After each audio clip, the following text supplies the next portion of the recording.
साथ टूनी चिड़िया अपनी बहन की दुकान पर आई। अरे कैसी हो मेरी बहन? बस ईश्वर की कृपा है।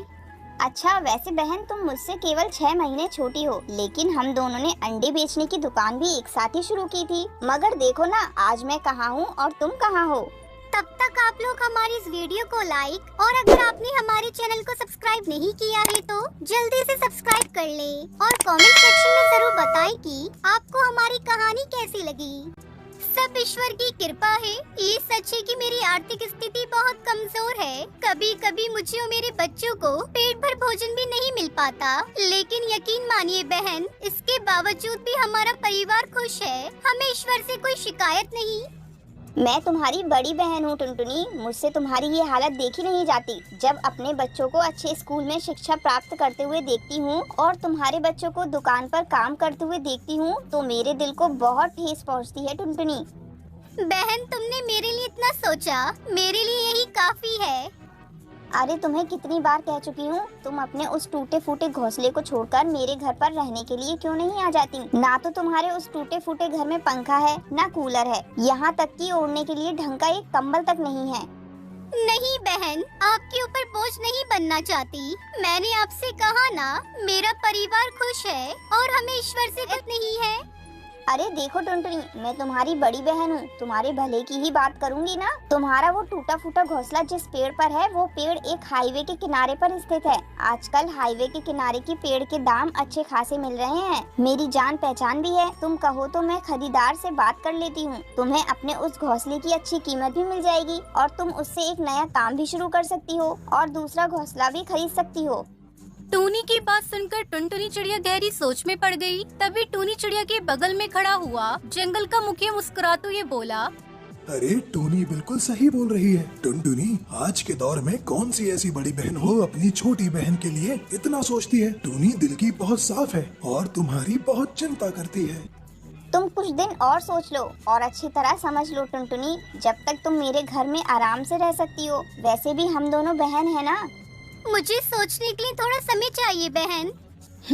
कोई बात नहीं, ठीक है, पर ज्यादा समय मत लेना, नहीं तो जमीन का खरीदार दूसरी जमीन खरीद लेगा। इतना कहकर टूनी चिड़िया मुखिया हरिया तोता के साथ वहाँ से चली गई। दरअसल टूनी एक लालची चिड़िया थी। उसकी नजर टुनटुनी के पेड़ पर बहुत पहले से थी और टुनटुनी बहुत सीधी सादी चिड़िया थी जो अपनी बहन को बहुत मानती थी। रास्ते में मुखिया टूनी चिड़िया से बोला, तुम्हें क्या लगता है टुनटुनी क्या तुम्हारी बात को मानेगी? मैं अपनी छोटी बहन को बहुत अच्छी तरह से जानती हूँ मुखिया जी, वो एक नंबर की मूर्ख चिड़िया है। अपनी मूर्खता की वजह से ही वो आज तक कभी धन नहीं कमा पाई। उस बेवकूफ को तो ये भी नहीं पता कि उसके हिस्से की संपत्ति मैंने कितनी चालाकी से हड़प ली। इस बारे में सिर्फ मेरे पिताजी ही जानते थे। उसमें से तुम टुनटुनी को कितना दोगे? पागल हो गए हो क्या मुखिया जी? मैं तो फूटी कौड़ी नहीं दूंगी। अरे कुछ दिन अपने घर में रखकर धक्के देकर बाहर निकाल दूंगी। मुझे पता है कुछ भी नहीं कर सकती। इधर टुनटुनी अपने बच्चों से इस बारे में बात करने लगी और अपने बच्चों के साथ टूनी चिड़िया के घोंसले में आ गई। मुझे आपका फैसला मंजूर है टूनी बहन, मैं अपना घोंसला बेचने के लिए तैयार हूँ। मुझे तुमसे यही उम्मीद थी टुनटुनी। अब मैं आज शाम को ही उस बिल्डर से बात कर लेती हूँ, कल तक पैसे तुम्हारे हाथ में आ जाएंगे। टुनटुनी उसकी बच्ची को देखकर टूनी चिड़िया का पति टूनी से क्रोधित होकर बोला, तुम भी ना किन किन बेकारियों को यहाँ पर उठा कर ले आती हो। अरे धीरे बोलो जी, अगर कहीं गलती से भी टुनटुनी के कानों में तुम्हारी आवाज पहुंच गई तो मेरे किए कराए पर पानी फैल जाएगा। लेकिन आप एक बात कान खोलकर सुन लीजिए, मैं उन तीनों को ज्यादा दिन बर्दाश्त नहीं कर पाऊंगी और वैसे भी मैं ये सब उसके घोंसले के लिए ही कर रही हूँ। एक बार घोंसला मेरा हो जाए फिर उसे धक्के देकर बाहर निकाल दूंगी।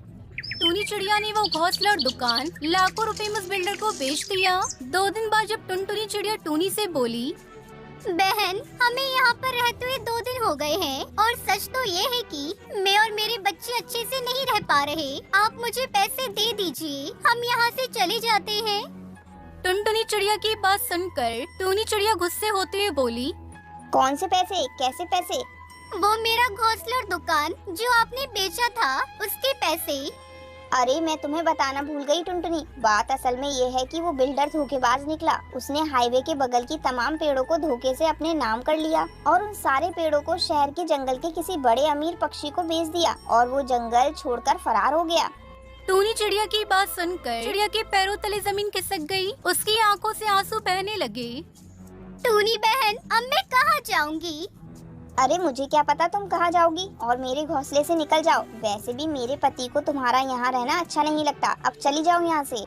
टुनटुनी चिड़िया रोती हुई अपने बच्चों को लेकर जंगल की पास वाली नदी के किनारे पर पहुँची। अब मैं अपनी बच्ची को लेकर कहाँ जाऊंगी? मेरी अपनी ही बहन ने मुझे धोखा दे दिया। मैं उसे कभी माफ नहीं करूंगी। टुनटुनी रोती जा रही थी। उसके आंसू नदी में टपकने लगते हैं। तभी उसमें से एक लाल परी निकलती है और टुनटुनी चिड़िया से कहती है, बेटा मत, मुझे तुम्हारा सारा दुख पता है। तुम एक भली चिड़िया हो। मैं तुम्हें एक जादुई अंडा देती हूँ। उसे तुम एक पेड़ के नीचे जमीन में दबा देना। फिर देखना तुम्हारे पास खुद का एक जादुई अंडों का पेड़ हो जाएगा। बहुत बहुत धन्यवाद आपका, जो आपने मेरे और मेरे बच्चों का दुख समझा। टुनटुनी, तुमने किसी का बुरा नहीं किया, इसलिए तुम्हारे साथ भी कुछ बुरा नहीं होगा। अब तुम जाओ। टुनटुनी चिड़िया लाल परी के कहे मुताबिक उस अंडे को एक पेड़ के नीचे जमीन में दबा देती है और थोड़े दिन बाद ही अंडों का जादुई पेड़ बड़ा हो जाता है। फिर टुनटुनी चिड़िया उसमें से अंडे बेचकर खुशी खुशी अपनी बच्ची के साथ रहने लगती है।